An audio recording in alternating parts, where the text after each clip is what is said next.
मुनीरा वअला आलिहि व अस्हाबिहि कामिलीन नूरा व मुकम्मलीन तनवीरा अम्मा बाद फ़अऊज़ु बिल्लाहि मिनश शैतानिर रजीम बिस्मिल्लाहिर रहमानिर रहीम अला इन्ना औलिया अल्लाहि ला खौफुन अलैहिम वला हुम यहज़नून सदक़ल्लाहु मौलाना अज़ीम व बल्लग़ना रसूलुहुन नबियुल अमीनुल हादियुल उम्मियुल करीम व नहनु अला ज़ालिका लमिनश शाहिदीन व शाकिरीन वल्हम्दुलिल्लाहि रब्बिल आलमीन।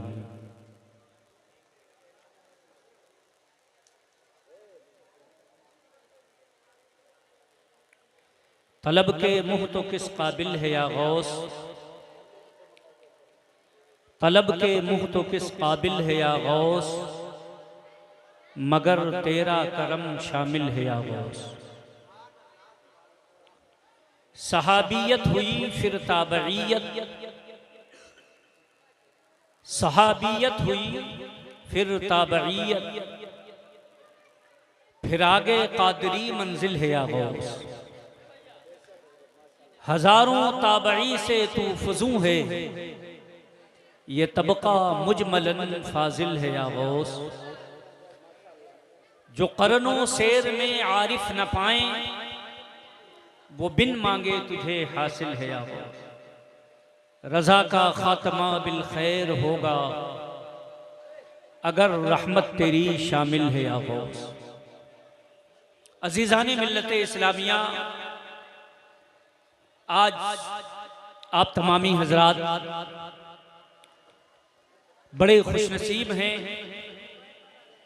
कि आपने जश्न गौसुल वरा मुनक्किद किया। आली जनाब मरहूम भुलाई प्रधान, उनके तमाम अहलो अयाल, खास तौर पर अबरार प्रधान, इन लोगों की बेपनाह कोशिशें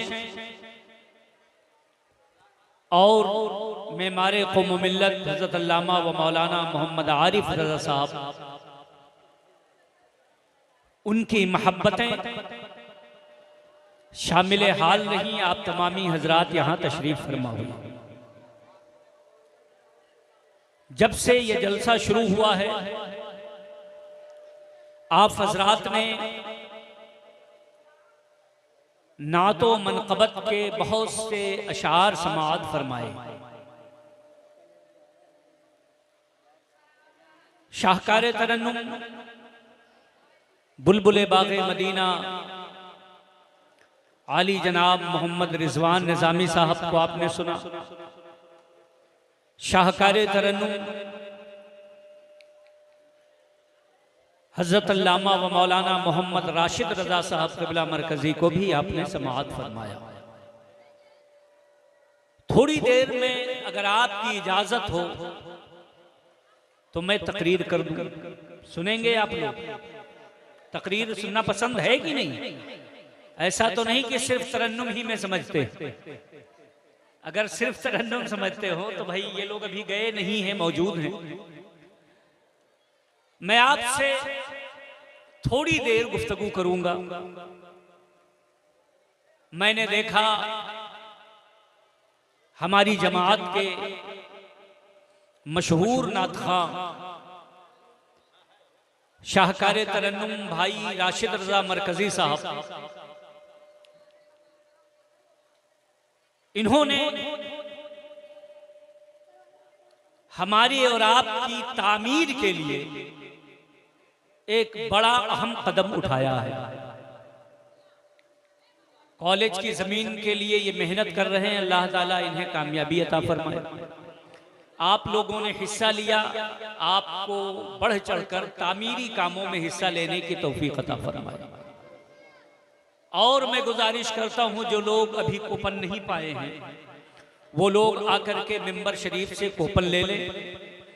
आप ये मत समझें कि बड़े काम बड़े लोगों से होते हैं। बल्कि हुजूर हाफिज़े मिल्लत फरमाते हैं कि आदमी काम से बड़ा होता है।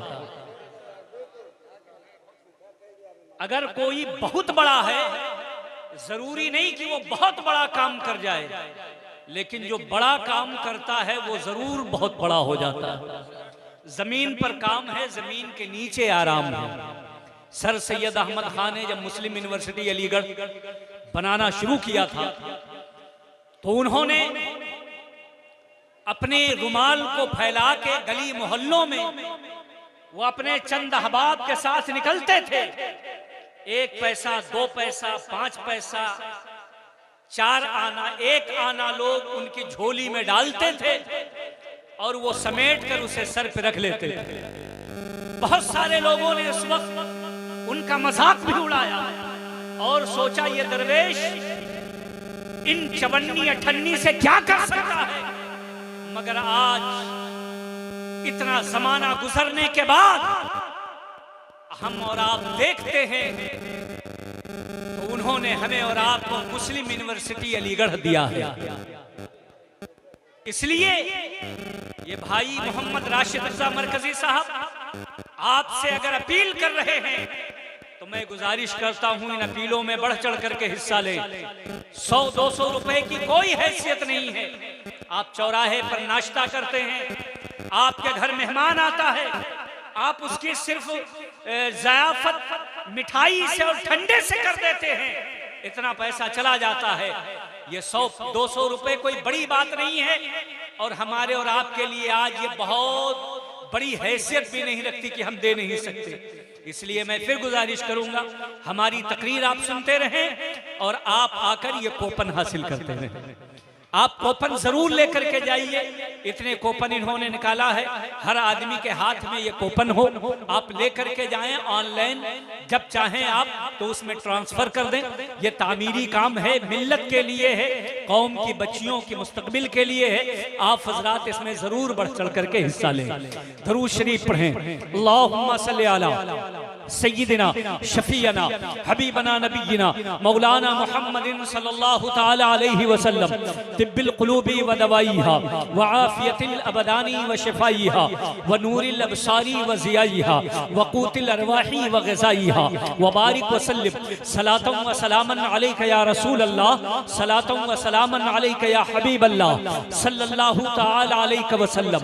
अब मैं फिर आपसे कहूँगा कि सुभान अल्लाह कहें, माशा अल्लाह कहें, जो आपको समझ में आए। और ये जो मैं शेर पढ़ रहा हूँ ये अगरचे ना समझ में आए फिर भी आप बोले सुभान अल्लाह। तलब के मुँह तो किस काबिल है या गौस। आला हजरत इमाम अहले सुन्नत सैयदी सरकार आला हजरत इरशाद करते हैं, अर्ज करते हैं बारगाह गौसियत में, कहते हैं या गौसे आजम आपकी बारगाह बहुत बड़ी है, आपकी बारगाह बहुत अजीम है, आपकी शख्सियत बहुत बुलंद है, आपका वक़ार बड़ा ऊंचा है, आपका मेआर बहुत बुलंद है। हमारी जबान इस लायक नहीं, हमारा मुंह इस लायक नहीं कि हम आपकी बारगाह में कुछ भी तलब कर सकें। पूरी दुनिया में जितनी भी नेमतें बढ़ती हैं वो सब आपका करम, आपका सदका है, मगर हमारी ये बेसात नहीं कि हम आपसे तलब कर सकें। मगर आपकी रहमत इतनी बड़ी है, आपका करम इतना बड़ा है कि आपका करम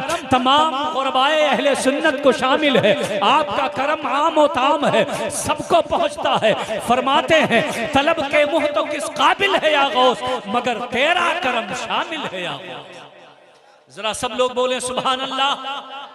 ये सैयदना सरकार गौसे आजम की जात है।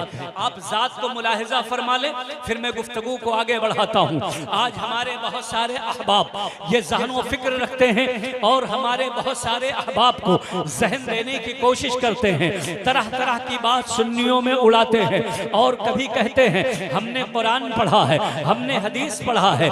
11वीं का कहीं सबूत नहीं मिलता। 11वीं न कुरान में मौजूद है, 11वीं न हदीस में मौजूद है। ये 11वीं कहाँ से लाए हो, ये मुगालता देने की कोशिश कर रहे हैं। मैंने कहा आपने कुरान तो पढ़ा है, आपने हदीस तो पढ़ा है, मगर आपने तारीख नहीं पढ़ा है, आपने असलाफ की जिंदगी नहीं पढ़ा है, आपने इस्लामी तारीख नहीं पढ़ा है, आपने अकाबिरीन को नहीं देखा है, आपने असातीने उम्मत को नहीं देखा है, आपने कलंदाराने जमाना को नहीं देखा है। अगर तुमने देखा होता तो ऐसा एतराज ना करते, क्योंकि 11वीं शरीफ ये कोई आज की देन नहीं है, आज से नहीं शुरू है, बल्कि हमारे असलाफ करते आए हैं। आप बुजुर्गों से पूछिए, इन्हें गौसे आजम का नाम मालूम है। इस जमाने में इतने मदारिस नहीं थे, इतने उलमा नहीं थे, इतने जलसे नहीं होते थे, इतने प्रोग्राम नहीं होते थे, मगर अल्हम्दुलिल्लाह हमारे अजदाद ने गौसे आजम की मोहब्बत हमारी घुट्टी में डाल दी है कि हमारी कौम का बच्चा बच्चा गौसे आजम को जानता भी है, गौसे आजम को मानता भी है। ये हमारे अजदाद की रविश रही है। उन्होंने हर दौर में सैयदना सरकार गौसे आजम को माना है, उनको हर दौर में पुकारा है। जब भी किसी को ठेस लगती थी तो वो मदद के लिए या गौसे आजम अल मदद कहा करते। जरा बोले सुभान अल्लाह। बोलो ये बात सही है कि नहीं? हमारे और आपके बुजुर्ग या अली मुश्किल कुशा या गौसे आजम अल मदद कहते थे कि नहीं कहते थे? अब आइए मैं आपको बताता हूँ, ना जाने किस तरीके से लोग ये दावा करते हैं कि हमने कुरान पढ़ा, उसमें 11वीं का सबूत नहीं मिला, हमने हदीस पढ़ा, उसमें 11वीं का सबूत नहीं मिला। मैंने कहा तुम कुरान के इतने बड़े आलिम नहीं हो कि तुम कुरान पढ़ोगे, कुरान के अंदर तुम्हें सारी चीजें मिल जाएंगी। यकीनन कुरान एक जामे कलाम है, अल्लाह रब्बुल इज्जत ने ये कलाम उतारा है, इसके अंदर हर रत्बो याबिस पाया जाता है। तिबियानन लिकुल्ल शै, इस कुरान के अंदर सारी चीजों का वाज़ेह बयान है। मगर कुरान शरीफ को पढ़ने के लिए, कुरान शरीफ को समझने के लिए बहुत ज्यादा इल्म की जरूरत है, बहुत ज्यादा फिक्र की जरूरत है, बहुत ज्यादा समझ की जरूरत है। कुरान शरीफ को आपने सरसरी तौर पर पढ़ा, अल्लाह फरमाता है ये तिबियानन लिकुल्ल शै है, इसके अंदर हर शय का बयान है, हर शय इसमें मौजूद है, हर शय का बयान कुरान के अंदर मौजूद है। मगर मैं आपसे पूछना चाहूं, बहुत सारे सवालात हैं, आप बताओ कुरान शरीफ में कहा है, आप नहीं बता पाओगे। अब कुरान समझने के लिए मुतबहिर आलिम का होना जरूरी है। अगर आप कुरान की रोशनी में कोई मसला पूछना चाहते हैं तो आप सोचे कि आपने जो पढ़ लिया है उसका तर्जमा पढ़ लिया है, इसी में कायनात की सारी चीज मिल जाए, तो आप समझ नहीं सकते। जब तुम्हें उन चीजों के बारे में जानना है तो तुम्हें अहले इल्म से पूछना पड़ेगा, उलमा से राब्ता करना पड़ेगा, उलमा की बारगाह में आना पड़ेगा, बारगाह में उनके ज़ान अदब तय करना पड़ेगा। जब उलमा से पूछोगे तो ये तुम्हें बताएगा। आपको हर चीज अपने से नहीं मालूम हो जाएगी, मगर आलिम भी वो हो जो ईमान का पक्का हो, वलियों से मोहब्बत करने वाला, सहाबा के तरीके पर हो, मुस्तफा जाने रहमत का वफादार हो। जरा सब लोग बोले सुभान अल्लाह। ऐसा आलिम हो, उससे पूछने का हुक्म है। अल्लाह रब्बुल इज्जत ने इरशाद फरमाया, फस्अल अहल ज़िक्रि इन कुंतुम ला तालमून।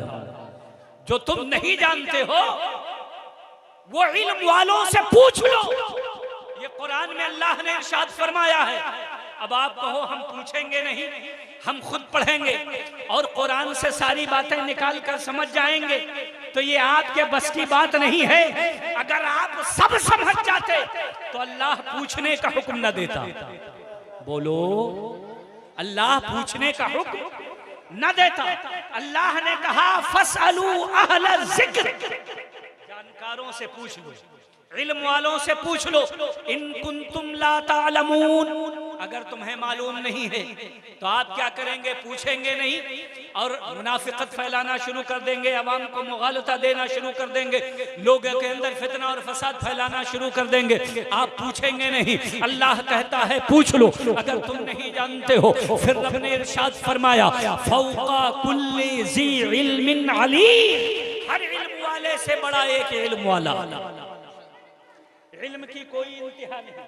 तवज्जो, गौर से जरा समाअत। अल्लाह ने फरमाया फौका कुल्ले ज़ी इल्मिन अलीम, हर इल्म से हर जानकार से बढ़कर जानकार है, हर इल्म वाले से बढ़कर कोई ना कोई इल्म वाला है।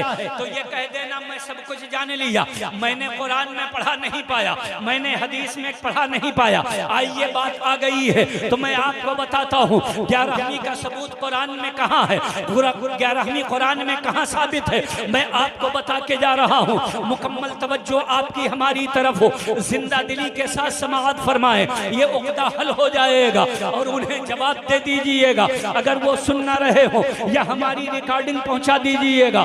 जो पूछते हैं 11वीं का सबूत कुरान में कहाँ है, आप उनसे पूछिए, कहिए आइए मैं आपको बताता हूँ। अल्लाह रब्बुल इज्जत में कुरान शरीफ में रसूलों का जिक्र फरमाया, इरशाद फरमाया तिलकर रुसुलु फद्दलना बअदहुम अला बअद, ये रसूलों की जमात है जिसमें हमने बाज़ पर बाज़ को फौकियत अता फरमाई, बाज़ को बाज़ पर हमने दर्जो बुलंद फरमाया, ये रसूलों की जमात है। हजरात जरा तवज्जो फरमाइएगा, तवज्जो है आपकी, सुन रहे हैं हजरत, जरा आप लोग भी करम फरमा दें, आप हजरात भी तवज्जो, थोड़ी देर यार इत्मीनान रखें। आइए सुकून से इसको फिर लेके चले जाइए, मगर बात भी सुन लीजिए चचा, तवज्जो है। अगर आप कहें तो मैं इतनी अहम बात बयान करूं, वरना कोई जरूरत नहीं। आप सुनना चाहते हैं, जरा हाथ उठा के बोलें सुभान अल्लाह। अल्लाह ताला ने कुरान में एक जमात का जिक्र फरमाया, वो जमात किसकी है? रसूलों की। किसकी जमात है? रसूलों की। अल्लाह ने फरमाया तिलकर रुसुलु फद्दलना बअदहुम अला बअद, हमने जान लिया रसूल उसको कहते हैं जो साहिब शरीयत हो, जो शरीयत लेके आए वो रसूल कहलाता है। फिर एक गिरोह का जिक्र किया परवरदिगार ने, उसके अंदर कौन कौन है? अल्लाह ने फरमाया अन्नबिय्यु औला बिल मुमिनीन मिन अनफुसिहिम, अल्लाह ने नबी का जिक्र फरमाया, जमा का सेगा इरशाद फरमाया, नबियों का जिक्र फरमाया। हमने जाना एक गिरोह रसूलों का है, एक जमात नबियों की है, एक नबी की जमात है, एक रसूलों की जमात है। ये बात हमने वाज़ेह तौर पर समझ लिया। रसूल वो होता है जिसे अल्लाह रब्बुल इज्जत बंदों की हिदायत के लिए पैगंबर बना के भेजता है, उसे साहिब शरीयत बनाता है और वो लोगों के दरमियान तशरीफ लाता है, वो रसूल है। हमने देखा अल्लाह रब्बुल इज्जत ने एक गिरोह को चुना है जो नबियों की जमात है। अल्लाह रब्बुल इज्जत ने कहीं नबीयून फरमा करके उनका जिक्र फरमाया। वो नबी है जिसे अल्लाह रब्बुल इज्जत मनसबे नबूवत पे फाइज किया, जिसे नबूवत अता फरमाई, वो नबियों की जमात है। ये दो ग्रुप आपने जान लिया, ये मुसल्लम है। कुरान में रसूलों का जिक्र है, कुरान में नबियों का जिक्र है। फिर आइए मैं आपको एक तीसरी जमात बताता हूँ, एक तीसरा गिरोह है, एक तीसरी जमात है। अल्लाह रब्बुल इज्जत ने इरशाद फरमाया मुहम्मदुर रसूलुल्लाह वल्लज़ीना मअहु अशिद्दाउ अलल कुफ़्फ़ार रुहमाउ बैनहुम, मेरा नबी अल्लाह का रसूल है। वल्लज़ीना मअहु, और जो उसके साथ हैं, उसके दोस्त हैं, उसके हवारी हैं, उसके साथ उठने बैठने वाले हैं, उसकी मदद करने वाले हैं, उनकी सलामत ये है, उनकी पहचान ये है। वल्लज़ीना मअहु अशिद्दाउ अलल कुफ़्फ़ार रुहमाउ बैनहुम, उनकी पहचान ये है कि कुफार पर सख्त हैं, आपस में नर्म दिल हैं। ये तीसरी जमात है। मैंने कहा अल्लाह ने कुरान में रसूलों का जिक्र फरमाया, अल्लाह ने कुरान में नबियों का जिक्र फरमाया। ये तीसरी आयत में अल्लाह ने सहाबा का जिक्र कर दिया। अल्लाह रब्बुल इज्जत ने अपने नबियों का जो जिसको साथी करार दिया, वल्लज़ीना मअहु से ये सहाबा की जमात है। ये गिरोह रसूलों की खास हो गई, एक नबियों की खास हो गई, एक उन्हीं की खास हो गई जो नबी के सहाबा हैं, सहाबियों का जिक्र हो गया। अल्लाह रब्बुल इज्जत ने शोहदा का जिक्र कुरान शरीफ में किया, इरशाद फरमाया। अल्लाह रब्बुल इज्जत इरशाद फरमाता है कि आए लोगों जो राह खुदा में मारे जाएं उन्हें मुर्दा ना कहो, जिन्हें मुर्दा ना कहने पर अल्लाह रब्बुल इज्जत ने तंबीह फरमाई ये जमात शहीदों की है, हमने कुरान में देखा नबियों का जिक्र है, कुरान में देखा रसूलों का जिक्र है, हमने कुरान में देखा मुस्तफा के सहाबा का जिक्र है, हमने कुरान में देखा कि रसूलुल्लाह सल्लल्लाहु ताला अलैहि वसल्लम के इस उम्मत के शोहदा का जिक्र है, हमने कुरान में देखा उलमा का जिक्र है, हमने कुरान में देखा सालिहीन का जिक्र है। फिर एक आयत हमने देखा जिसमें अल्लाह रब्बुल इज्जत ने फरमाया, ऐ दुनिया वालों होशियार खबरदार, अला इन्ना औलिया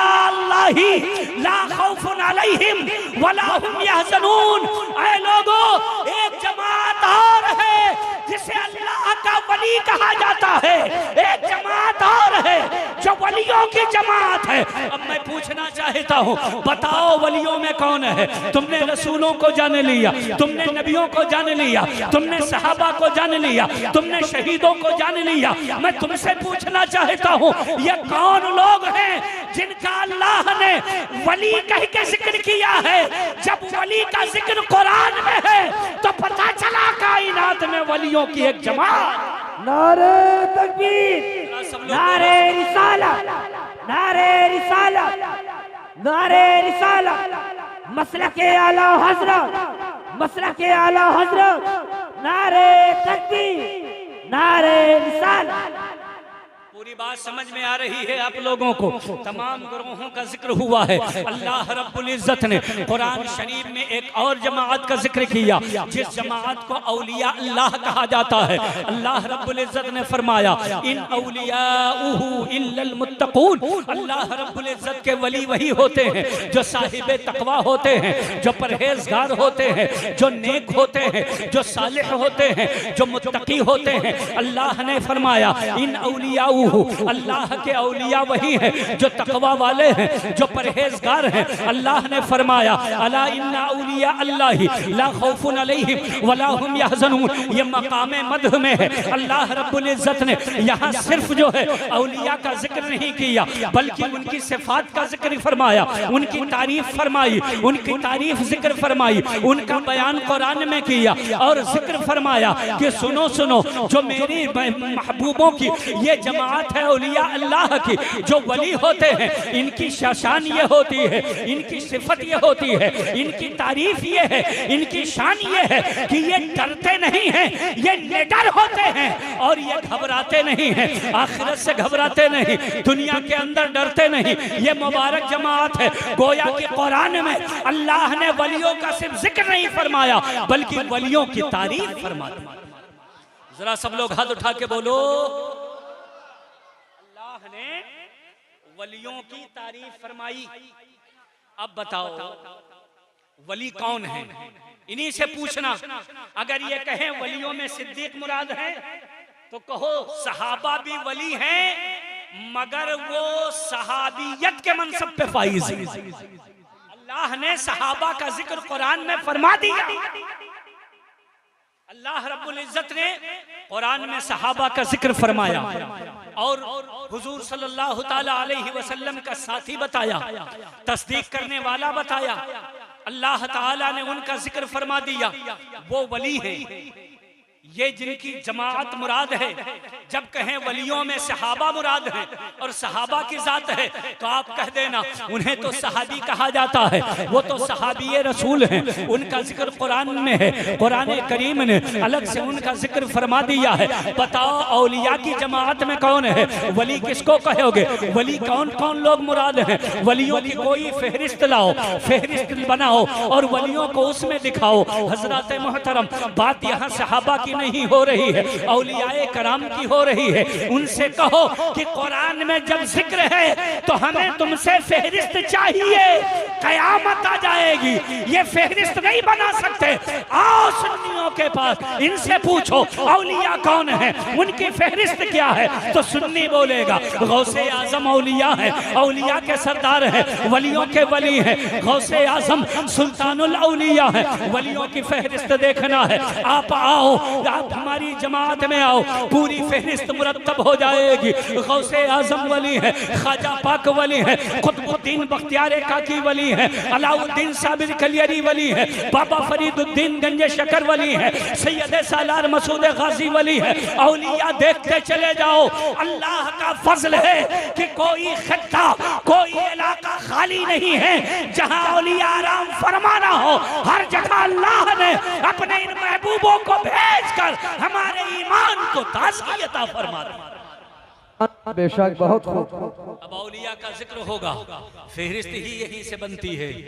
गौसे आजम, हमारा और आपका अकीदा यह है कि गौसे आजम दरमियाने औलिया, चूं मोहम्मद दरमियाने अंबिया। बेशक, अंबिया के गरोह ने जिस तरीके से अरफ़ो आला शान हुजूर सल्लल्लाहु ताला अलैहि वसल्लम की है, बिला तमसील गरोहे औलिया में इसी तरीके से शान और अफजलियत मकाम और मर्तबा है सैयदना सरकार गौसे आज़म। आप गौर कीजिए, जब अल्लाह ने कुरान में औलिया का जिक्र किया तो हम अगर जलसों में करें तो क्या गलत है? जरा बोलो। जो कुरान में जिक्र है उसका जिक्र करना चाहिए कि नहीं करना चाहिए? और कुरान में जिक्र है तारीफ के साथ, मदह के साथ, तो हम और आप उनके नाम का जलसा करके अगर साल में एक मरतबा बैठकर उनकी तारीफ कर ले और सुन ले तो ये गलत कहा है? ये तो कुरान की सुन्नत है। जरा सब लोग हाथ उठा के बोलो सुभान अल्लाह। अल्लाह ताला ने तारीफ फरमाई है। जब रब ने तारीफ की है, कुरान में औलिया की तारीफ की है, तो हमारे स्टेजों से भी औलिया की तारीफ होती है। हमारे शोरा भी औलिया की मनक़बत पढ़ते हैं, हमारे उलमा भी औलिया की शान में किताबें लिखते हैं, हमारी आवाम भी औलिया की शान बयान करती है उनकी तारीखों के अंदर, और उनके लिए उनके इसाले सवाब की महफिलें मुनक्किद करती है। उन्हें उनके बारगाह में खिराजी अकीदत पहुँचाने के लिए हम और आप जिक्र करते हैं। जब आपने सुन लिया कि औलिया का जिक्र कुरान में है तो आपने जान लिया कि जब औलिया का जिक्र है तो सैयदुल औलिया का मकाम क्या होगा, गौसे आजम का मकाम क्या होगा, जो तमाम वली विलायत के सुल्तान हैं, जो वलियों के बादशाह हैं, जिनकी विलायत में ये आलम है कि दुनिया जानती है। गौसे आजम ने फरमाया कदमी हाज़िही अला रकबते कुल्ले वलील्लाह, मेरा ये कदम तमाम औलिया के गर्दन में है। आला हज़रत बोल पड़े सर फला क्या कोई जाने कि है कैसा तेरा, औलिया मलते हैं आंखें वो है तलवा तेरा। जिनके तलवे को औलिया मस करते हो, तो जब औलिया का जिक्र कुरान में है तो हम गौसे आज़म का तज़किरा महफिलों में क्यों ना करें? सुभान अल्लाह, सुभान अल्लाह, माशाअल्लाह। गौसे आजम का बयान क्यों ना करें? अब आपने सुन लिया कुरान के हुक्म के मुताबिक, कुरान की रोशनी के मुताबिक आपने ये जान लिया कि गौसे आजम का तज़किरा करना कोई नई बात नहीं है, गौसे आजम का जिक्र करना कोई नई बात नहीं है, बल्कि कुरान में रब ने औलिया का जिक्र किया है तो हम औलिया का भी जिक्र करते हैं, सैयदुल औलिया का भी जिक्र करते हैं, सुल्तानुल औलिया का भी जिक्र करते हैं। और ये कैसे मुमकिन हो सकता है कि गौसे आजम का जिक्र हो और उनसे जो चीजें मंसूब हो उनका जिक्र ना हो? गौसे आजम की तरफ 11वीं की निस्बत है, तो जब गौसे आजम का जिक्र होगा तो 11वीं का जिक्र होगा। जरा बोलो सब लोग हाथ उठा के बोलो सुभान अल्लाह। जब गौसे आजम का जिक्र होगा तो 11वीं का जिक्र होगा। जब गौसे आजम का जिक्र होगा तो आपकी फजाइल का जिक्र होगा। जब गौसे आजम का जिक्र होगा तो आपकी करामतों का जिक्र होगा। जब गौसे आजम का जिक्र होगा तो आपकी सवाने हयात का जिक्र होगा। जब गौसे आजम का जिक्र होगा तो आपकी सीरत तैयबा का जिक्र होगा। पता चला कौन कहता है कि कुरान से 11वीं साबित नहीं है? आपके खादिम ने अल्हम्दुलिल्लाह इसी वक्त साबित कर दिया कि कुरान के अंदर इसी आयत से 11वीं करना साबित। जरा बोलें, आप लोग भी बोल रहे हैं।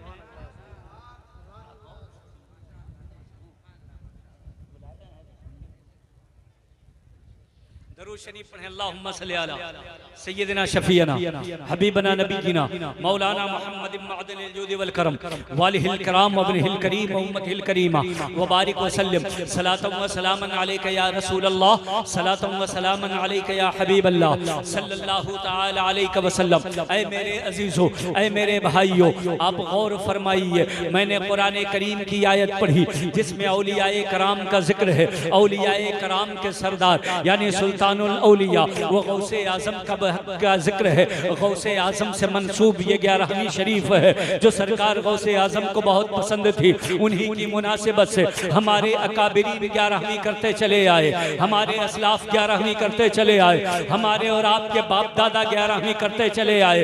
कौन कहता है कि कुरान और हदीस में इसका सबूत नहीं मिलता? अल्हम्दुलिल्लाह हम कोई चीज बिला सबूत नहीं करते, हम जो करते हैं अल्हम्दुलिल्लाह उसका सबूत रखते हैं। जहां कोई पूछ ले, जिस वक्त कोई पूछ ले, डंके के चोट पर दलाइल की रोशनी में उसका सबूत रखते हैं और दुनिया वालों को बताते हैं। सुनो सुनो, हमारे इमाम ने बताया है। तुम कहते हो कभी कभी माअज़ल्लाह ये इल्जाम लगाते हैं और हम लोगों को धोखा देते हैं, कहते हैं गौसे आजम को ये लोग दस्तगीर कहते हैं। दस्तगीर सिर्फ अल्लाह है। बल्कि एक बदबख्त ने सराहतन उसने यूट्यूब के ऊपर बयान दिया, उसका बयान रिकॉर्ड है। वो कहता है कि सुन्नियों का अकीदा ये है माअज़ल्लाह कि कोई आदमी अगर अल्लाह रब्बुल इज्जत के दस्ते कुदरत से फिसल जाता है उसे हाथ बढ़ाकर गौसे आजम पकड़ लेते हैं, इसलिए इन्हें दस्तगीर कहा जाता है। माअज़ल्लाह रब्बिल आलमीन, किसी भी सुन्नी का ये अकीदा नहीं है कि गौसे आजम दस्तगीर का मतलब ये है कि वो अल्लाह रब्बुल इज्जत के ज़ात या सिफात में शरीक है। किसी सुन्नी का ये अकीदा नहीं है कि माअज़ल्लाह रब्बिल आलमीन अल्लाह रब्बुल इज्जत के दस्ते कुदरत से फिसले हुए को हाथ बढ़ाकर पकड़ने वाले को दस्तगीर कहा जाता है।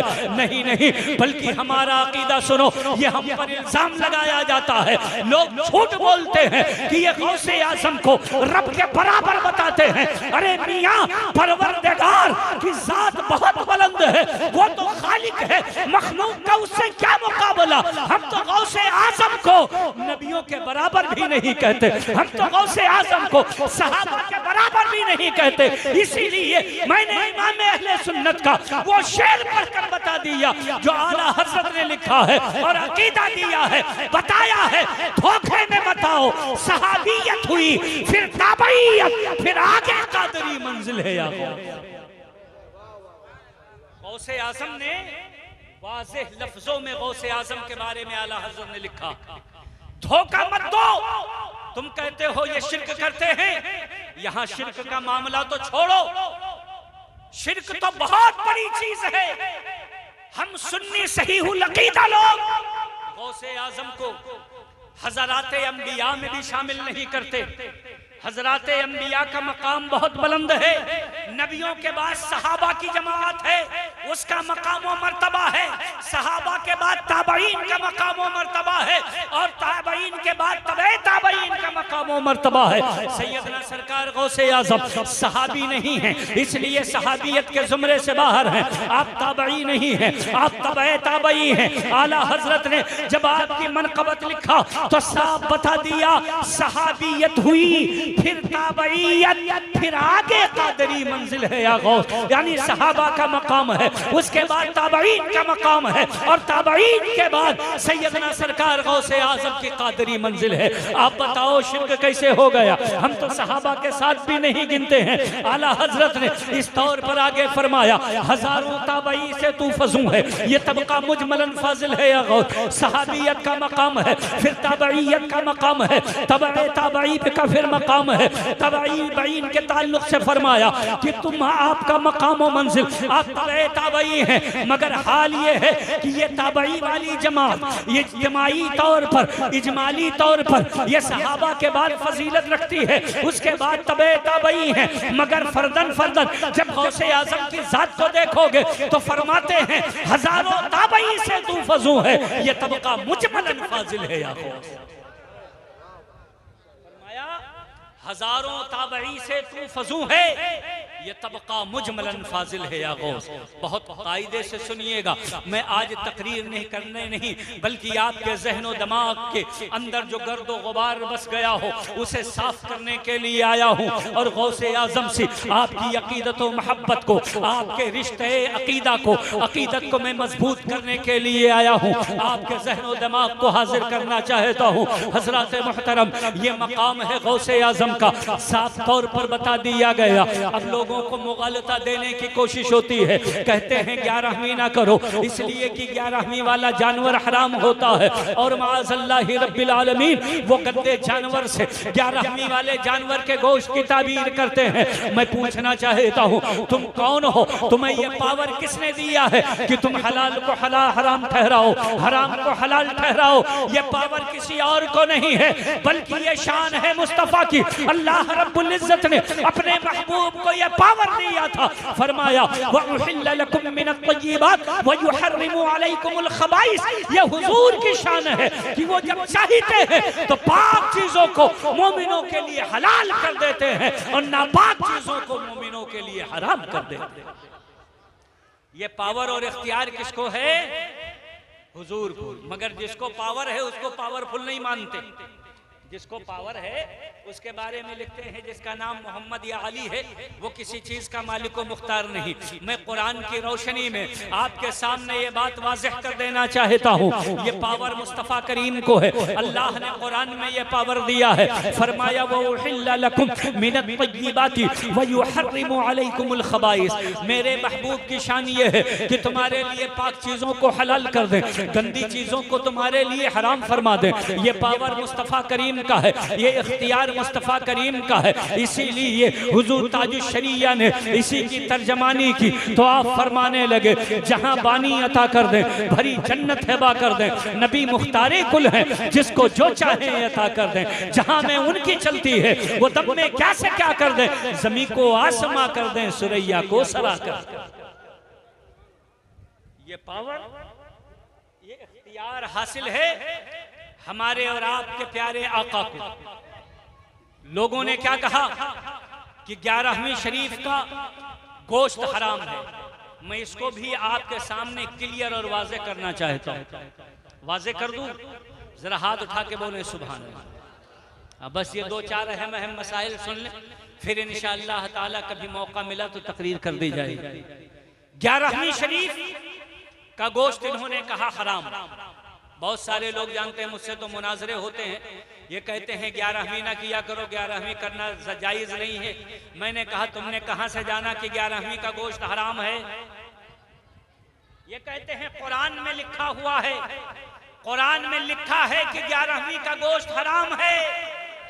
मैंने कहा जब कुरान उतर रहा था उस वक्त 11वीं हो ही नहीं रही थी।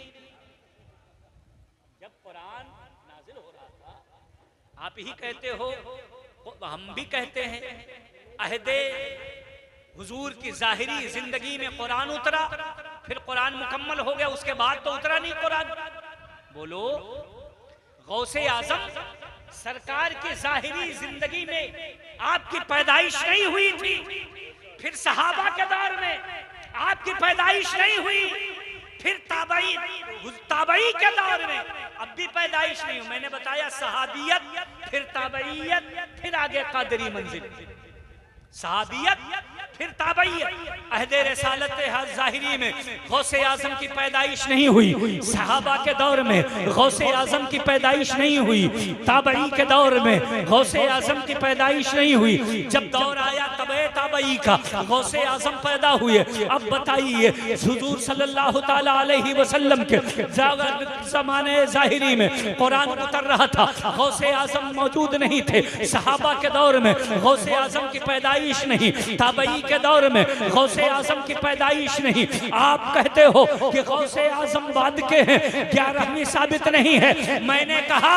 हाँ, मैं भी कहता हूँ कि 11वीं का सराहतन जिक्र कुरान में नहीं है, मगर मैंने जो आपको इबारतुन नस से नहीं बल्कि दलालतुन नस से 11वीं साबित साबित की है। इस तरीके से औलियाए कराम का जिक्र है और औलियाए कराम के जिक्र में 11वीं साबित है। तो तुम कहते हो कि 11वीं का जिक्र कुरान में नहीं है, तो मैं तुमसे पूछना चाहता हूँ, जब उस दौर में 11वीं थी ही नहीं तो कुरान में रोका किसको? जब उस दौर में 11वीं नहीं हो रही थी तो कुरान में आयत किसको रोकने के लिए उतरी? अहदे सहाबा में भी सैयदना सरकार गौसे आजम नहीं, ताबईन के दौर में भी नहीं। ये आयत पढ़ते हैं, कहते हैं आयत में लिखा हुआ है इन्नमा हर्रमा अलैकुमुल मैतता वद्दमा वलहमल खिंजीर वमा उहिल्ला बिही लिगैरिल्लाह। अल्लाह रब्बुल इज्जत ने इरशाद फरमाया इन्नमा हर्रमा, बेशक हराम किया गया, अलैकुम तुम पर, अल मैतता मुर्दार, वद्दमा और बहता हुआ खून। खून ये नापाक है, नजिस है, ये मुर्दार ही की तरह हराम है। अल्लाह रब्बुल इज्जत ने आगे फरमाया वल्लमा हर्रमा अलैकुमुल मैतता वद्दमा, तुम्हारे ऊपर खून हराम किया गया, वल्लहमल खिंजीर और खिंजीर का गोश्त हराम किया गया। ये कहते हैं उसके आगे लिखा हुआ है वमा उहिल्ला बिही लिगैरिल्लाह, जो गैरुल्लाह के नाम पर ज़बह किया जाए वो भी हराम है। मैंने कहा हाँ, ये कुरान की आयत है। अल्लाह रब्बुल इज्जत ने फरमाया जो गैरुल्लाह के नाम पर ज़बह किया जाए, जो ज़बीहा गैरुल्लाह के नाम पर हो, वो मुर्दार ही की तरह हराम है, वो खिंजीर ही की तरह हराम है। मगर तुमने ये कहा जान लिया कि 11वीं जो होती है वो जानवर गैरुल्लाह के नाम पर ज़बह होता है। मियाँ ये बात आलिम मौलाना से मत पूछो, हमारी आवाम से पूछ लो तो ये भी बताएंगे कि जो 11वीं होती है तो जब जानवर ज़बह होता है तो गैरुल्लाह के नाम पर नहीं, बल्कि बिस्मिल्लाह अल्लाहु अकबर पढ़कर अल्लाह के नाम पर।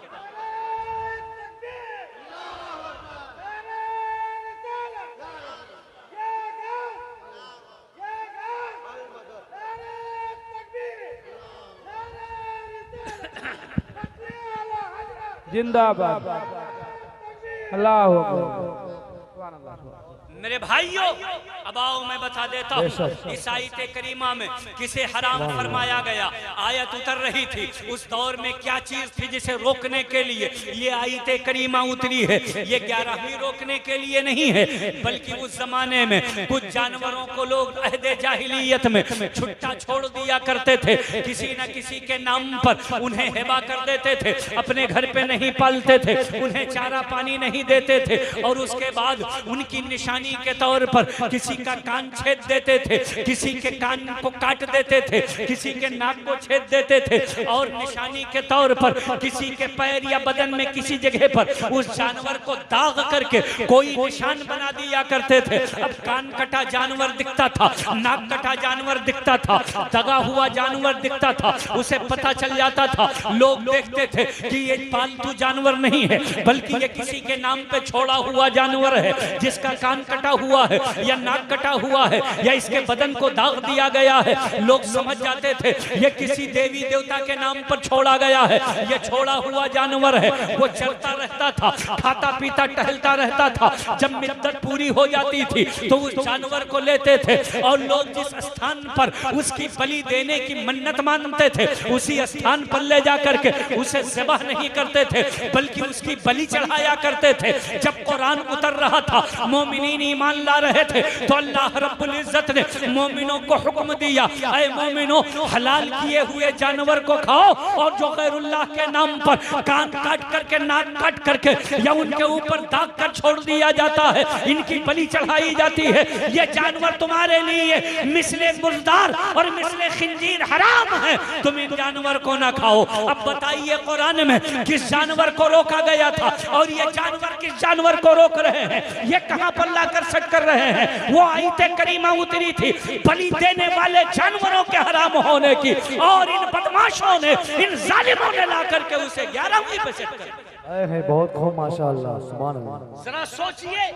ये कितनी बड़ी जुर्रत और जसारत है, ये कितना बड़ा जुल्म है कि जो उन जानवरों में आप क्या फर्क नहीं समझते, आप बखूबी जानते हैं उन जानवरों के को बलि देने में और 11वीं के जानवर को ज़िबह करने में, आप बताओ कोई फर्क है कि नहीं है? यकीनन फर्क है। और ये बात मैं अपनी तरफ से नहीं बोल रहा हूँ, बल्कि ये आयत करीमा जो अल्लाह रब्बुल इज्जत ने इरशाद फरमाई है, जब इसकी तफसीर उठाओगे, चाहे तफसीर मदारिक हो, चाहे तफसीर बैज़ावी हो, चाहे तफसीर जलालैन हो, आप तफसीर की किताबें उठाओ और उसमें जाकर इसकी तफसीर पढ़ो तो मुफस्सिरीन लिखते हैं, उस जमाने के मुफस्सिरीन ने लिखा, फरमाया कि इससे मुराद वो कान काटे वाले जानवर हैं, इससे मुराद वो दाग लगे हुए जानवर हैं जिनकी बलि चढ़ाई जाती है, ज़िबह नहीं किया जाता है। अब बताइए कहां बलि वाले जानवर, कहां अल्लाह के नाम पर ज़िबह किए हुए जानवर, इनको उनके साथ मिला दिया और कह दिया कुर्बानी का गोश्त हराम है। ये हलाल गोश्त को कौन होते हैं जो अहले ईमान ज़िबह करते हैं, उसे ये हराम कहने वाले। आओ मैं तुम्हें बताता हूँ ईमान वालों की क्या कदर है, अहले ईमान की क्या शान है। वहाँ बलि चढ़ाने वाले जानवरों की बात थी, उसे रोका गया था, उसके ज़िबह करने वाले ईमान वाले नहीं हुआ करते थे। जब बात ईमान वालों की आई, अल्लाह के नबी सल्लल्लाहु ताला अलैहि वसल्लम के पास सहाबा की एक जमात पहुंची और पहुंचने के बाद उन्होंने अर्ज किया, या रसूल अल्लाह, हम जानवर ज़िबह करते हैं अपने लिए गोश्त खाने के लिए, जानवर तो ज़िबह करते हैं, मगर या रसूल अल्लाह हमारी आदत बिगड़ी हुई है। पहले वाली आदत है, हम जब आपने जो दुआ बताई है बिस्मिल्लाह अल्लाहु अकबर पढ़कर ज़िबह करने वाली, ये आपने अभी जल्दी ही बताई है, हम लोग इस पर अमल तो करते हैं मगर आदत पुरानी है। या रसूल अल्लाह कभी कभी बिस्मिल्लाह अल्लाहु अकबर पढ़ना भूल जाते हैं। क्या कहा? सहाबा ने क्या पूछा हुजूर से? हुजूर ने, अल्लाह रब्बुल इज्जत ने इरशाद फरमाया था, नबी ने आयत पढ़ के सुना दी कि ऐ लोगो, अल्लाह ने इरशाद फरमाया, ला तअकुलू मिम्मा लम यज़्किरिस्मिल्लाहि अलैहि, वो जानवर ना खाओ जिस पर अल्लाह का नाम ना लिया गया। आयत उतर आई, नबी ने हुक्म पढ़कर सुना दिया, सहाबा उस पर अमल भी कर रहे हैं, मगर आदत इतनी जल्दी नहीं बदलती। समझ में आ रही बात? आदत इतनी जल्दी बदलती नहीं है। आयत आ गई, सब बिस्मिल्लाह अल्लाहु अकबर पढ़कर ज़िबह करते हैं, मगर जो पहले से आदत थी अब भूल जाते हैं। किसी से बात करने लगे, जानवर ज़िबह कर दिया, अपने गाहकी कस्टमर बुलाने लगे, जानवर ज़िबह कर दिया, कहीं दूसरी तरफ मसरूफ हुए, जानवर ज़िबह कर दिया, बहुत से जानवर ज़ाया होने लगे। ये सहाबी हैं, समझ रहे हैं हल मुस्तफा के पास है। जरा सब लोग हाथ उठा के बोलो सुभान अल्लाह। कोई जरूरत है, कहां चलोगे? नबी के पास चलो। सहाबा ने बावजूद इसके की आयत आ गई है, हुक्म आ गया है, उन्होंने कहा हुजूर कोई हल निकालेंगे। आए सहाबा हुजूर के पास, कहा या रसूल अल्लाह, आयत उतर चुकी है, हम सब जानते हैं बिस्मिल्लाह अल्लाहु अकबर पढ़कर ही ज़िबह करते हैं, मगर या रसूल अल्लाह हम भूल जाते हैं, ऐसे हालत में हमें जानवर फेंकना पड़ता है, बड़ा नुकसान होता है, बड़े बड़े जानवर अरब में ज़िबह होते हैं। या रसूल अल्लाह कभी कभी हम ऊंट ज़िबह करते हैं, बिस्मिल्लाह अल्लाहु अकबर पढ़ना भूल जाते हैं, या रसूल अल्लाह क्या करें? हुक्म तो कुरान का ये आया है, ला ताकुलू मिम्मा यज़्कुरिस्मिल्लाहि अलैहि, जिस पर अल्लाह का नाम न लिया जाए उसे ना खाओ। या रसूल अल्लाह क्या हम भूल करके जिन पर अल्लाह का नाम नहीं ले पाते हैं उन ज़िबाशुदा ऊंटों को फेंक दें, क्या करें?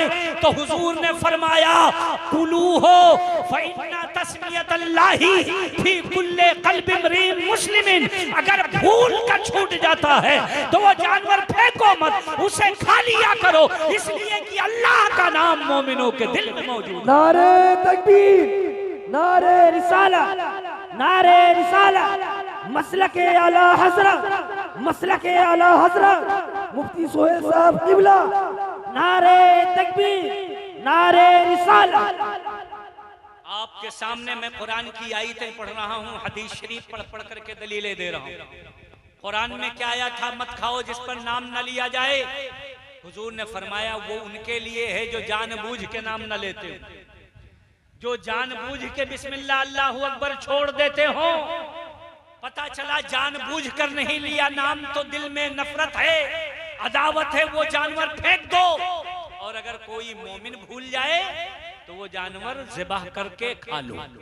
फरमाया कुलू हो, मैं बार बार हदीस रिपीट कर देता हूँ ताकि एक बार में अगर साफ रिकॉर्ड ना हुआ हो तो दोबारा रिकॉर्ड हो जाए। दोबारा कोई सुनना चाहता हो तो ये आयत भी सुन ले, ये हदीस भी सुन ले, नोट कर ले, और जब देखना हो देख ले, पूछना हो तो पूछ ले। अल्लाह के नबी ने फरमाया कुलू हो, उसे खा लो, फइन्ना तस्मियतल्लाहि, क्योंकि अल्लाह का नाम फी कुल्ले क़ल्बिन, हर दिल में होता है। रिम मुस्लिमिन, जो दिल साहिब ईमान होता है, मोमिन का दिल होता है, उसके दिल में अल्लाह का नाम होता है। वो भूल कर गया, भूल कर नाम नहीं लिया तो दिल में तो मौजूद है, उसका दिल तो अल्लाह के नाम पर मुतमईन है, भूल गया तो उसे खा लो। हुजूर फरमाते हैं अगर मोमिन बिस्मिल्लाह अल्लाहु अकबर पढ़ना भूल जाए मगर मोमिन ने ज़बाह किया है, हुजूर फरमाते हैं खा लो। और ये कहते हैं मोमिन ज़बाह करें, मौलाना साहब ज़बाह करें, इमाम साहब ज़बाह करें, खतीब साहब ज़बाह करें, हाफिज साहब ज़बाह करें, आलिम साहब ज़बाह करें, और ज़बाह करते वक्त बिस्मिल्लाह अल्लाहु अकबर भी पढ़ें, तब भी ना खाओ, इसलिए कि ये गौसे आज़म की नियाज़ दिलाएगा। मैं रसूलुल्लाह की मानूं या इनकी मानूं, हमारे लिए तो हुजूर का कौल है, मोमिन का मकाम है। हुजूर फरमाते हैं अगर ईमान वाला है भूल भी गया है तो खा लो, और तुम कहते हो ईमान वाला क्या, बल्कि आलिम मौलाना इमामों पाबंद आदमी अल्लाह का नाम लेकर ज़िबा करता फिर भी हराम है। जरा बोलो, अल्लाह के नबी ने फरमाया कि अगर मोमिन नाम लेना भूल जाए तो उसे, समझ गए ना, और ये कहते हैं उसे छोड़ दो, फेंक दो, ये हराम है, नाजायज है। आप इनसे पूछिए कि हुजूर फरमाते मोमिन का ज़बीहा खा लो, वो साहिब ईमान है, और तुम ये आलिम हैं, हाफिज कारी, इनसे 11वीं शरीफ के लिए जानवर बिस्मिल्लाह अल्लाहु अकबर पढ़कर ज़िबाह करवाया जाता है। फिर उसके बाद हलाल तरीके से पाक पानी के अंदर पाकीज़ा तौर पर बनाया जाता है। वो जानवर हराम कैसे हो गया? तुम कहते हो अभी हराम नहीं हुआ, जब इस पर फातिहा पढ़ेंगे। मैंने कहा फातिहा क्या है? फातिहा तो इसलिए फातिहा कहा जाता है कि फातिहा में सूरह फातिहा पढ़ा जाता है।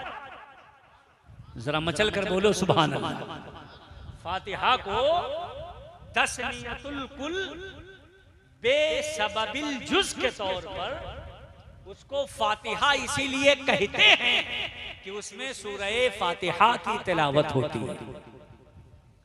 जैसे पूरे पारा का नाम अलिफ लाम मीम, पूरे पारा का नाम अम्मा यतसाअलून, सयाक़ूल, तिलका रसूल, ये पहला लफ्ज लेकर के पूरे पारे को नाम दे देते हैं। तो क्या पूरे पारे में अलिफ लाम मीम अलिफ लाम मीम अलिफ लाम मीम ही लिखा रहता है? नहीं, पूरा पारा है, 20 सफ़ात हैं हाफ़िज़ कुरान के मुताबिक। उन पूरे 20 सफ़ात में आयत करीमा लिखी हुई हैं, मगर नाम दिया जाता है पहले वाले जुमले से। पहला जुमला बोले उसी से नाम दे दिया गया, पता चला कुल को जुज का नाम दे दिया गया। अब फातिहा को फातिहा इसलिए कहा जाता है कि उसमें सूरह फातिहा की तिलावत होती है, सूरह फातिहा पढ़ी जाती है। सूरह फातिहा आप सब लोग जानते हैं कितनी अहम चीज है। क्या सूरह फातिहा पढ़ने से कोई चीज नापाक को हराम हो जाती है? क्या सूरह फातिहा पढ़ने से कोई चीज नाजायज हो जाती है? नहीं, नमाज के अंदर सूरह फातिहा का पढ़ना वाजिब है। हज़रत मोहतरम अल्लाह के नबी ने फरमाया ला सलाता इल्ला बिफातिहतिन मिनल किताब, जिस नमाज में फातिहा नहीं वो नमाज मुकम्मल नहीं। हुजूर ने फातिहा के बगैर नमाज को नामुकम्मल बता दिया। तुम्हें फातिहा से इतनी चिढ़ हो गई कि अगर खाना सामने रखकर कोई फातिहा पढ़ दे तो तुम उसे हराम करार देते। तवज्जो है, अगर सूरह फातिहा पढ़ने से कोई चीज नापाक और नजिस और हराम हो जाए तो अल्लाह तबारक व तआला ने इसको, इस सूरत को इतना एहतमाम क्यों अता फरमाया? ये सूरत को कुरान के सबसे पहले जिक्र किया गया। फातिहा से कुरान शरीफ शुरू होती है। ये सूरह फातिहा है। अल्हम्दुलिल्लाहि रब्बिल आलमीन अर्रहमानिर रहीम, जिसे आप सब लोग पढ़ते हैं, अक्सर लोगों को याद है, यही सूरह फातिहा है। इसकी फजीलत है, इसका नाम, इसका मकाम व मर्तबा कितना बुलंद है। हजरात उस पर गुफ्तगू की जाए तो पूरा वक्त इसी में निकल जाएगा। मैं आपसे अर्ज करना चाहता हूँ, ये सूरह फातिहा पढ़ी गई और फातिहा पढ़ दिया गया जिस खाने पर, वो खाना हराम कैसे हो गया, ये लॉजिक समझ में नहीं आती है। हराम तो तब होता है जब उसमें कोई हराम चीज शामिल हो जाए, हराम तरीके से उसे लाया जाए, हराम तरीके से पकाया जाए, या हराम की कमाई हुई दौलत से कोई चीज लेकर के हासिल की जाए तो वो हराम रहती है। अल्हम्दुलिल्लाह हम सुन्नियों का माल हलाल है, जायज तरीके से कमा कर उससे ग्यारही करते हैं, इसलिए हमारी ग्यारही हराम नहीं। जिनकी दौलत हराम है उनके लिए ग्यारही हराम। जरा सब लोग बोलो सुभान अल्लाह। जिनकी दौलत हराम, वो लोग हराम कहते हैं, जानते हो जिनकी दौलत हराम है। हजरत मोहतरम आप गौर फरमाइए, ये 11वीं शरीफ का महीना है। हम और आप गौसे आजम से अकीदत रखने वाले हैं, गौसे आजम से मोहब्बत रखने वाले हैं। अब आइए जरा शान सुन लीजिए। अब तक तो मुअतरिज़ीन के मैं जवाब, एतराज़ात के जवाब दे रहा था। चंद मिनट में गौसे आजम की शान अपनी जबान से, मैं टूटी फूटी जबान से जो कुछ मुझे अल्फाज मैसर हैं उन अल्फाज में करता हूँ। आपकी शान तो बहुत बुलंद बाला है। अल्लाह रब्बुल इज्जत फरमाता है, इन औलियाउहु इल्लल मुत्तकून, अल्लाह के वली वो होते हैं जो तकवा वाले होते हैं, जो मुत्तकी होते हैं, जो परहेजगार होते हैं। और गौसे आजम की परहेजगारी में कोई शक नहीं कर सकता। तुम लाख घिट्टे बना लो, पूरी जिंदगी छिल्ले लगाते फिरो, मगर तुम्हारा तकवा उसमें आर को नहीं पहुंच सकता जिसमें आर को गौसे आजम का तकवा पहुंचा हुआ है। तुम रोजा में होश में आकर रखना शुरू करते हो, मगर गौसे आजम का रोजा देखो, आप पैदा हुए हैं, आपके बारे में ये मशहूर हो गया, इन्ना वलदन फिल अशराफ, सैयदों के घर के अंदर एक बच्चा पैदा हुआ है। लम यरदी फी अय्याम शहर रमजान, रमजान के महीने में वो दिन में दूध नहीं पीता। ये बात खबर फैल गई थी, मशहूर हो गई थी, अतनाफ अतराफ में सब लोग जानते थे कि सैयदों के घर में जो अब्दुल कादिर पैदा हुए हैं वो रमजान के दिनों में दूध नहीं पीते हैं, मतलब रमजान में रोजा रखते हैं। इसीलिए शायर बोल पड़ा, रहे मुत्तबे अहकाम शरीयत इब्तिदाई से, न छूटा शीर खारी में भी रोजा हो से। बेशक सुभान अल्लाह, बहुत खूब। जरा सारे लोग हाथ उठा के बोले सुभान अल्लाह। राशिद भाई की फौज चली गई क्या? बरेली शरीफ चलाए थे आप थे तो बहुत सारे लोग हाथ उठा रहे थे, बड़ी भीड़ थी। मगर आप लोग सिर्फ बाहर वालों को सुनते, मैं बहराइच वाला हूं तो मुझको नहीं सुनेंगे। मैं घर वालों का हक पहले होता, बोलो होता है कि नहीं होता? पहले घर वालों का, पड़ोस वालों का हक होता। हम दयारे सैयदे सालार मसूद गाजी से आए, जरा मचल कर बोले सुभान अल्लाह। आपकी करम, आपके करम के साए में रहते हैं अल्हम्दुलिल्लाह। ये हमारा मुल्क ही नहीं, आलम इस्लाम उनके एहसानात के बोझ के नीचे दबा हुआ है, जिसे सैयद सालार मसूद गाजी कहा जाता है। बेशक सैयद सालार मसूद गाजी रज़ी अल्लाह तआला अन्हु की ज़ात है, आपकी वाला सिफात। तो मैं औलियाए कराम का जिक्र कर रहा था। अब आपके दिल में गौसे आज़म रज़ी अल्लाह तआला अन्हु के ताल्लुक और 11वीं के ताल्लुक से शुकूक व शुबहात ज़ाइल हो गए होंगे। अब आइए अकीदत व मोहब्बत में गौसे आज़म की शान मुलाहिज़ा फरमाएं। ये बरेली के अहमद रज़ा नहीं कह रहे हैं, बल्कि बगदाद के गौसे आज़म फरमा रहे हैं। जरा सब लोग हाथ उठा के बोले सुभान अल्लाह। सैयदना सरकार गौसे आज़म इरशाद फरमाते हैं, हमें और आपको बताते हैं, फरमाते हैं, लौ काना मुरीदी फिल मशरिक व अना फिल मगरिब लौ नादा बिस्मी फी करबतिन लअफरजतुहा। आप गुन्नतुत तालिबीन में लिखते हैं, फरमाते हैं मेरा नाम लेने वाला, मेरा चाहने वाला अगर दुनिया के किसी एक कोने में हो और मेरी तवज्जो दुनिया के दूसरे किनारे में हो, लौ नादा बिस्मी, अगर मेरे नाम के साथ मेरी दुहाई देता है फी करबतिन, किसी मुसीबत में, लअफरजतुहा, तो उसकी सदा जबान पे बाद में आती है, मेरी मदद पहले पहुंच जाए। फरमाते हैं अगर मेरे नाम की कोई दुहाई देता है तो मेरी मदद उसके लिए पहले पहुंच जाती है। इसीलिए हम आपको दस्तगीर कहते हैं। दस्तगीर का मतलब मदद करने वाला। इसका मतलब ये नहीं है कि हमने अल्लाह के बराबर कर दिया, दस्तगीर तो सिर्फ अल्लाह है, मदद वही कर सकता है। मैंने अहद के लिहाज से, उहदे के लिहाज से, वो खालिक है यहाँ मखलूक के लिहाज से, और मखलूक में औलिया के लिहाज से कहा है, अपने उनके जमाने के लिहाज से कहा है। हजरत मुहतरम, अगर कोई यही कहता है कि दस्तगीर तो अल्लाह है, आजम तो अल्लाह है, सिर्फ उसी को कहा जाए, इसलिए गौसे आजम नहीं कह सकते, दस्तगीर नहीं कह सकते, मुश्किल कुशा नहीं कह सकते, तो मैं उससे पूछना चाहता हूं कि तो फिर बताओ क्या हजरत फारूक आजम को आजम कह सकते हैं? तुम्हारा जवाब क्या है? सिद्दीक अकबर को अकबर कह सकते हैं? कह तुम्हारा जवाब क्या है? तुम कहोगे सिद्दीक अकबर, मैं कहूंगा आप भी तो कहते हो अल्लाहू अकबर। जब तुम अल्लाहू अकबर कहते हो तो सिद्दीक अकबर क्यों कहते हो? क्या तुमने सिद्दीक अकबर को माज़अल्लाह रब के बराबर कर दिया? तुमने भी तो शिर्क कर डाला। तुम कहते हो फारूक आजम, हम कहते हैं गौसे आजम, फारूक आजम भी, गौसे आजम भी, हम कहें गौसे आजम तो ये शिर्क हो जाए, और तुम्हारा फारूक आजम कहना शिर्क ना हो। हम कहें कि अल्लाह रब्बुल इज्जत की बारगाह में गनी का लफ्ज बोला गया है, मगर तुम उस्माने गनी को गनी कहते हो, तो क्या ये शिर्क हो गया? बराबरी हो गई। अगर हज़रत अली को मुश्किल कुशा कह दिया जाए तो क्या बराबरी हो जाएगी?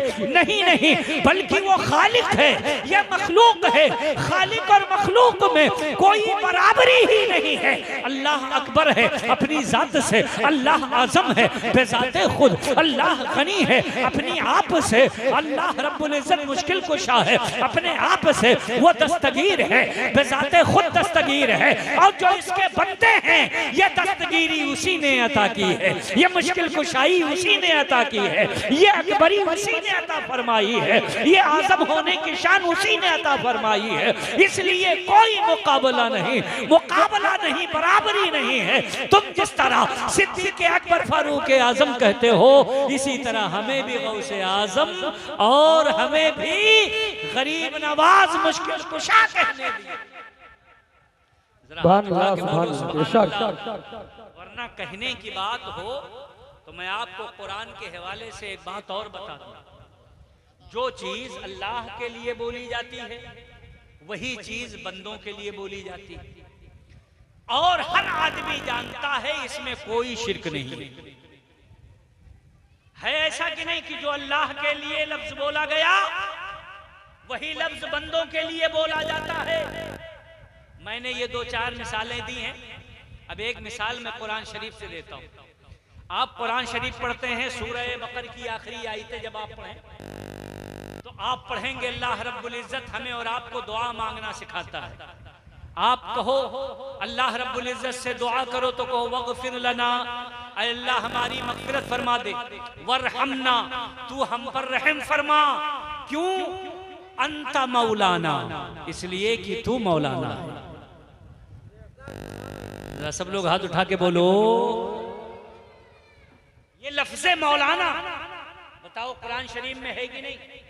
सूरह बकरा की आखिरी आयतों में है कि नहीं? ये अल्लाह ने अपने लिए बुलवाया, ये लफ्ज अल्लाह ने अपने लिए बुलवाया कि तुम लोग दुआ करो तो कहो वगफिर लना वरहमना अंता मौलाना। तुम कहो ए रब तू मौलाना है। कुरान में रब ने कहा कि मेरे लिए तुम लोग अपनी जबान से कहो अंता मौलाना, ऐ परवरदिगार तू मौलाना है। मैं पूछना चाहता हूं, ये बताओ मौलाना का लफ्ज अल्लाह के अलावा किसी को नहीं बोला जाता? बोलो, किसी ग्रोह में, किसी जमात में, यहां स्टेज पर जितने लोग आए, हजरत अल्लामा मौलाना, राशिद साहब का नाम आया अल्लामा मौलाना, आरिफ साहब का नाम आया अल्लामा मौलाना, कारी शबीउल कमर का नाम आया, अल्लामा मौलाना, जितने आलिम मौलाना आए सबको मौलाना, बल्कि अल्लामा तो कम मशहूर है, मौलाना तो हर आदमी बोलता है।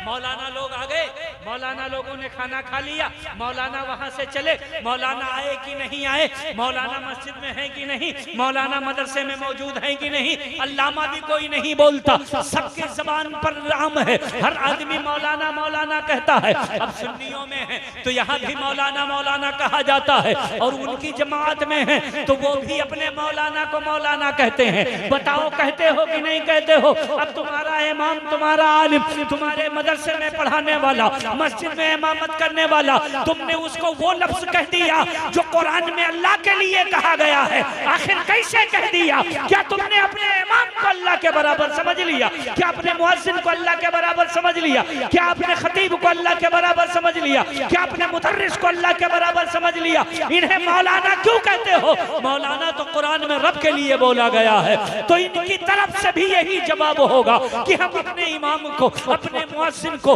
अपने खतीब को, अपने आलिम को मौलाना कहते हैं। तो उसका मतलब यह होता है कि इन्हें मौलाना अल्लाह ने बनाया है और अल्लाह खुद से मौलाना है। तो जब तुम अपने इमाम के लिए, अपने खतीब के लिए, अपने मुअज्जिन के लिए ये कह सकते हो, तो वही तावील हम गौसे आज़म के लिए करते हैं, वही गरीब नवाज के लिए करते हैं, वही हज़रत अली मुश्किल कुशा के लिए।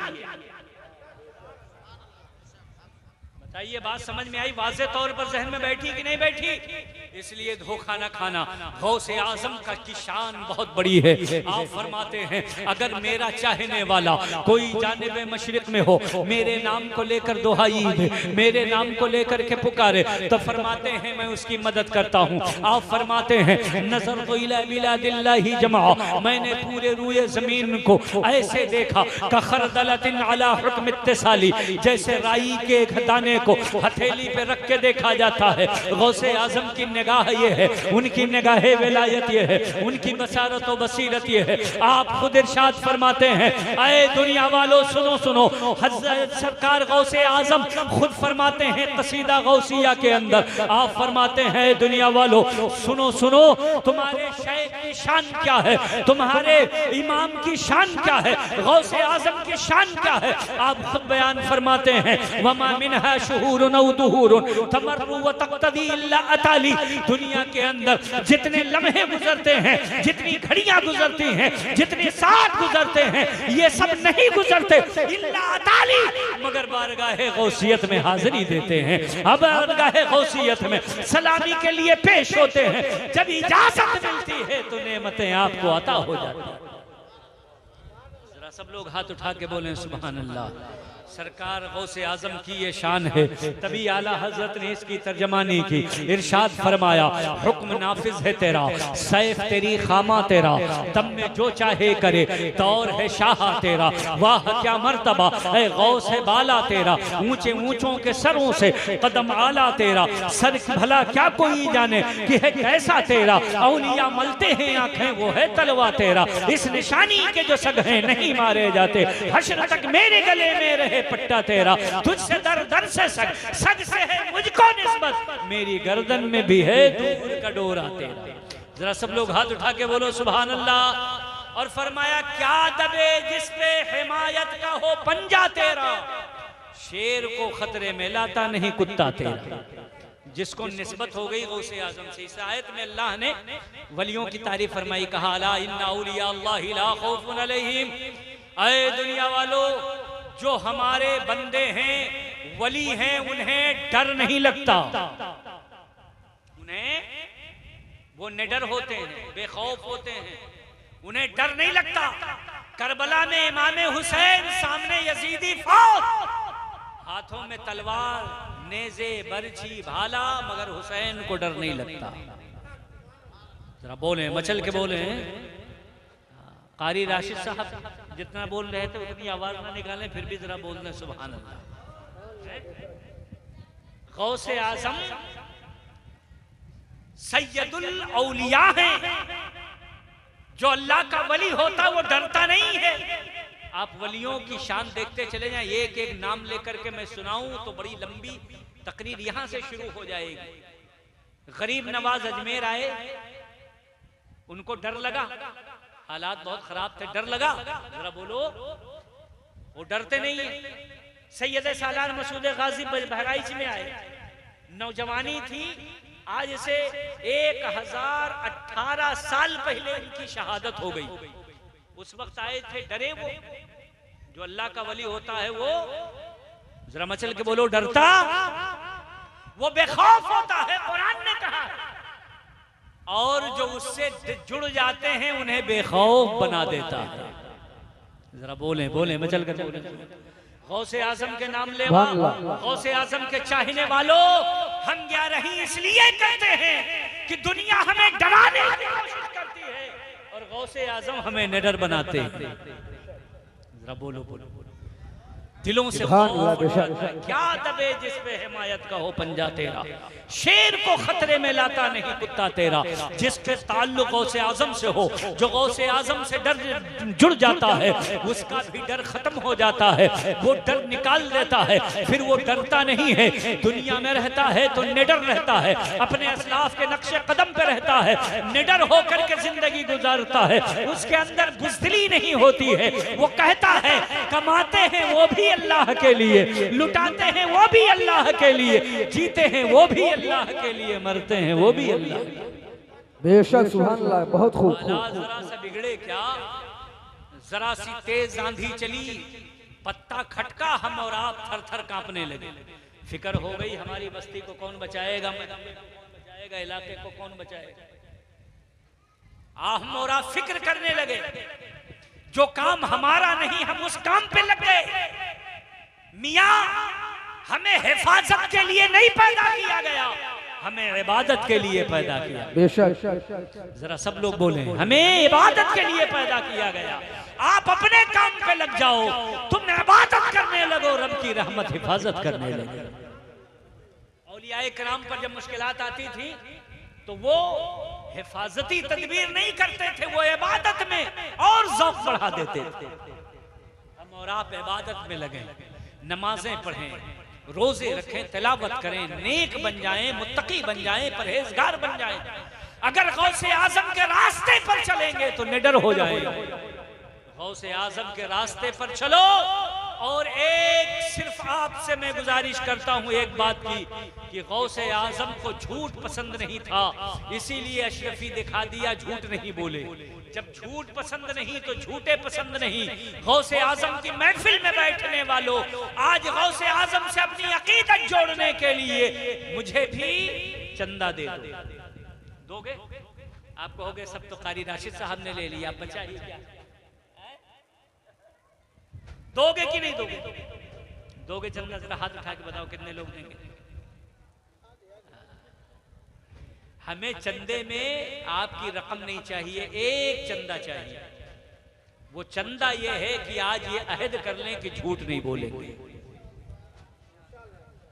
बोलो बोलो, मेरे चंदे पर आपके जेब पे बोझ नहीं पड़ेगा, मगर बोझ पड़ेगा कदम कदम पे। मोबाइल से बात कर रहे हो, चलते फिरते, उठते बैठते, कारोबारों, तिजारत, लेन देन, दुकान मकान, खेत खलियान। अगर आप झूठ नहीं बोलोगे क्या तिजारत नहीं चलेगी? तिजारत तो हुजूर ने फरमाई है और हजरत हलीमा को सबसे अच्छा मुनाफा कमा के दिया है। शाम के बाजार में रसूलुल्लाह सल्लल्लाहु ताला अलैहि वसल्लम ने जब तिजारत फरमाई, उसमें भेगा गेहूं, अनाज अलग कर दिया, सूखा अलग कर दिया, लोगों को बता दिया ये भीगा, इसका रेट अलग है, ये सूखा है, इसका रेट अलग है। तिजारत ऐसी हुई कि हजरत हलीमा सादिया फरमाती है, किसी के साथ मुझे तिजारत में इतना फायदा नहीं हुआ जितना फायदा मुझे हुजूर के साथ तिजारत में हुआ। झूठ बोलकर तिजारत से बरकत खत्म हो जाती है। हजरत खदीजतुल कुबरा, ये सब कतेल से हजरत खदीजतुल कुबरा, आपने हुजूर सल्लल्लाहु ताला अलैहि वसल्लम के साथ तिजारत फरमाई। तिजारत में झूठ न बोलो, झूठ की नहूसत आ जाती है, बरकत खत्म हो जाती है। सच बोलकर तिजारत करो। सच्चाई के साथ तजारत करो। अल्लाह फरमाता है लानतुल्लाहि अलल काज़िबीन, झूठों पर अल्लाह की लानत। तजारत में झूठ बोल दिए, बरकत खत्म हो गई। घर में झूठ बोले, बरकत खत्म हो गई। रिश्ते में झूठ बोले, बरकत खत्म हो गई। खानदान में झूठ बोले, बरकत उड़ गई। आपने अड़ोस पड़ोस रिश्तेदारी पटीदारी में झूठ बोला, बरकत खत्म हो गई। इसलिए बरकत को बचाना है तो झूठ बोलना बंद करो, सच्चाई पे कायम हो जाओ। आज हमारे मुआशरे में मैंने देखा है बहुत सारे लोग नमाज भी पढ़ते हैं और दीगर अहकाम की पाबंदी करते हैं, सच बोलते हैं, मगर दूध जब बेचते हैं तो पानी जरूर मिला देते हैं। ये बताओ, फरेब देना, धोखा देना, ये तुम्हारे मजहब ने तुम्हें नहीं सिखाया है। दूध के अंदर पानी मिला करके, पानी मिलाना अपना हक समझते हैं। आप पैसा लेते हैं दूध का, बेच देते हैं पानी। पानी को दूध के बराबर बेचने वालों, ये फरेब, ये धोखा है। कयामत में तुम्हारी गिरफ्त होगी। परवरदिगार आलम के सामने जब तुम्हें पेश किया जाएगा, वहां तुमसे पूछा जाएगा, तुमने अपने भाई को धोखा दिया, गद्र किया, फरेब किया, तुमने फराड और मक्कारी से उससे पैसा ले लिया। ये बताओ, इसे तुमने पानी दिया था दूध कह करके, आज लाओ कयामत में उसका मुआवजा दो। तुम क्या ला करके दोगे? वहां तुम्हारी कहां भैंस लग रही होगी, वहां परेशानियों में मुब्तला होगे, तुम्हारी नेकियां छीन कर उसको दे दी जाएगी। आज तुम बड़े अक्लमंद समझते हो अपने आप को कि तुम पानी के पैसे लेकर के पानी फरोख्त कर रहे हो। ये पानी नहीं, ये तुम्हारी नेकियां फरोख्त हो रही हैं। कयामत में ये नेकियां तुम्हारे भाइयों को दे दी जाएगी। बेशक, सुभान अल्लाह, सुभान अल्लाह। इसलिए होश में आओ। गौसे आजम की महफिल में बैठने वालों, यह दो पैमान करो कि इंशाअल्लाह ताला आज के बाद हम झूठ नहीं बोलेंगे। घर में हमारी माएँ बहनें इसकी पाबंदी करें, नमाज की आप पाबंदी करें। आप सब लोग झूठ से बचो, झूठ कबीरा गुनाह है। हुजूर फरमाते हैं इन्नल किल्बा मिनल कबाइर, झूठ कबीरा गुनाह है। आज बहुत लोग झूठ बोलते हैं और गुनाह का एहसास भी नहीं होता। जब रात में लेटते हैं तो सोचते भी नहीं कि दिन में हमने कितने झूठ बोले होंगे, जरा हिसाब किताब तो कर लो, तौबा कर लें। मेरे भाइयों, हमने गुनाह को हल्का समझ लिया है, झूठ को हल्का समझ लिया है।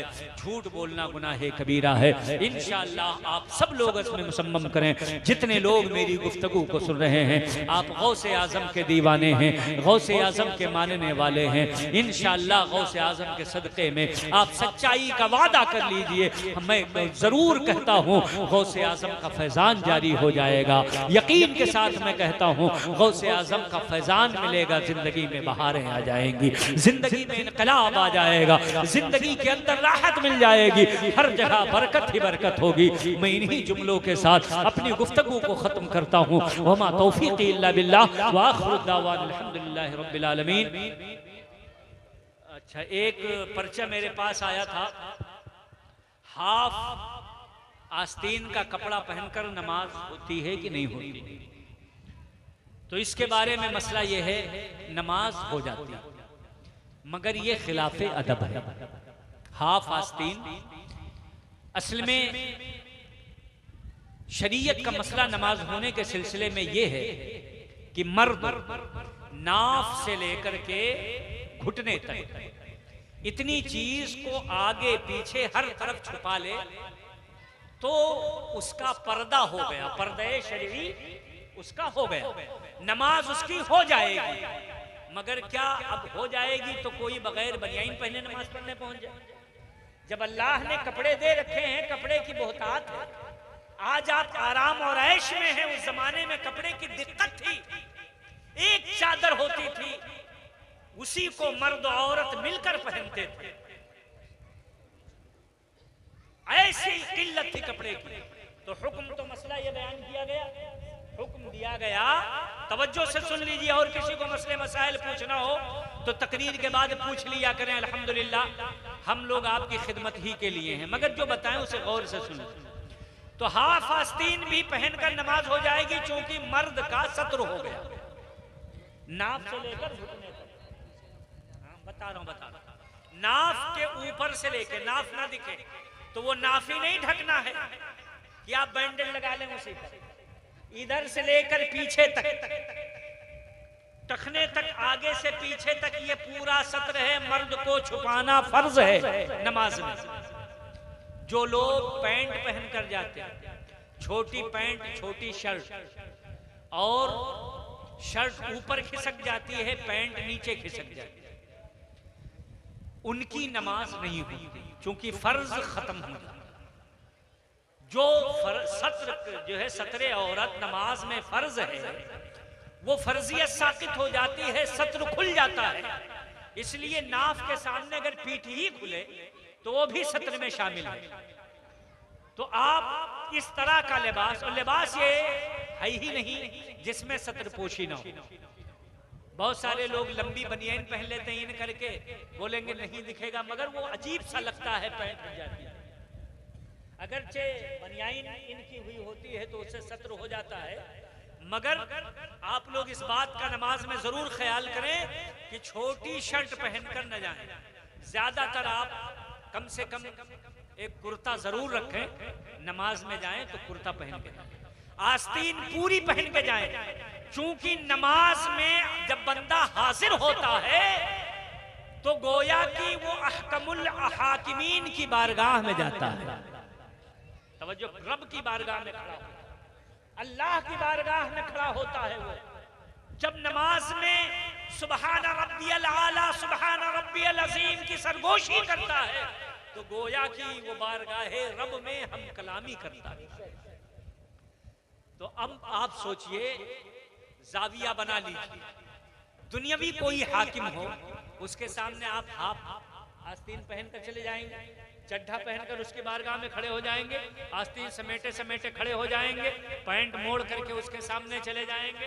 कोई डीएम के ऑफिस में जाना हो, किसी एसपी के ऑफिस में जाना हो, कप्तान के ऑफिस में जाना हो, बड़े बड़े मंत्री संतरियों के ऑफिस में जाना हो, ये दुनियादार लोग हैं। मगर हमने देखा है जब इनके यहाँ लोग जाते हैं अपनी यूनिफॉर्म सही करते हैं।